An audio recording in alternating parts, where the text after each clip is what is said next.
Everything you have ever seen, touched, or thought about exists inside a universe that is 13.8 billion years old, and physics can explain almost all of it. It can explain how galaxies formed, how stars ignited, how atoms bonded into molecules, and how molecules arrange themselves into living things.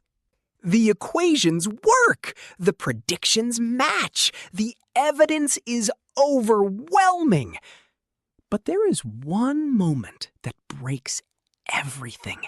One single point in time where the equations collapse, the predictions fail, and every law of physics that has ever been written down simply stops working.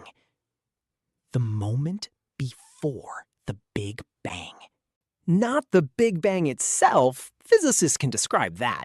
They can describe what happened in the first fraction of a second after the universe began. But wind the clock backward to the very beginning, to the point where everything that exists was compressed into a single, infinitely small, infinitely hot, infinitely dense point, and the mathematics does not just struggle, it explodes. It produces infinities where there should be numbers. It generates answers that mean nothing. It breaks. That single point is called a singularity, and it is the most honest confession physics has ever made. Physics has two great pillars: Einstein's general relativity, which describes the very large, and quantum mechanics, which describes the very small. Each theory is almost perfect in its own domain, but they are fundamentally incompatible with each other. And the one place in the entire universe where both must apply simultaneously is the singularity at the beginning of time.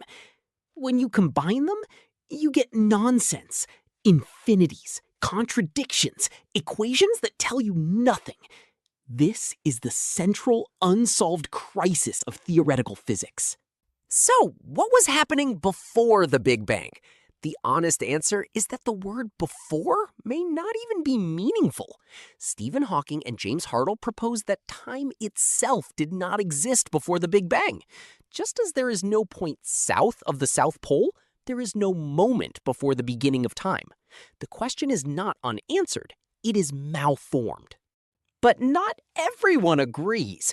Roger Penrose has proposed that our Big Bang was not the first. The universe goes through endless cycles.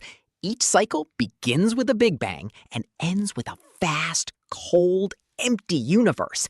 And in that final state, the universe becomes mathematically identical to a new Big Bang.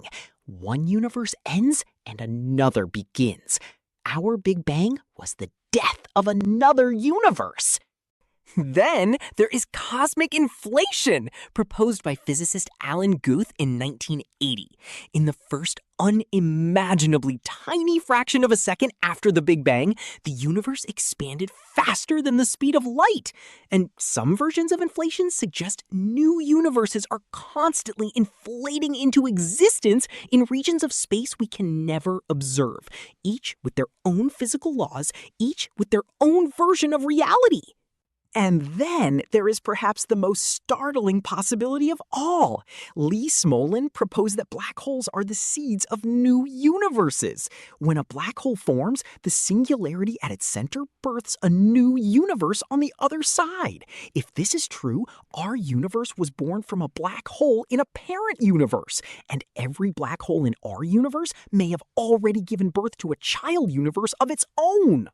The universe is 13.8 billion years old, and the one moment we most want to understand is the one moment our best tools cannot reach. Everything you have ever seen, touched, or thought about exists inside a universe that began. What it began from is the question that may never have an answer, and somehow that makes it the most important question ever asked.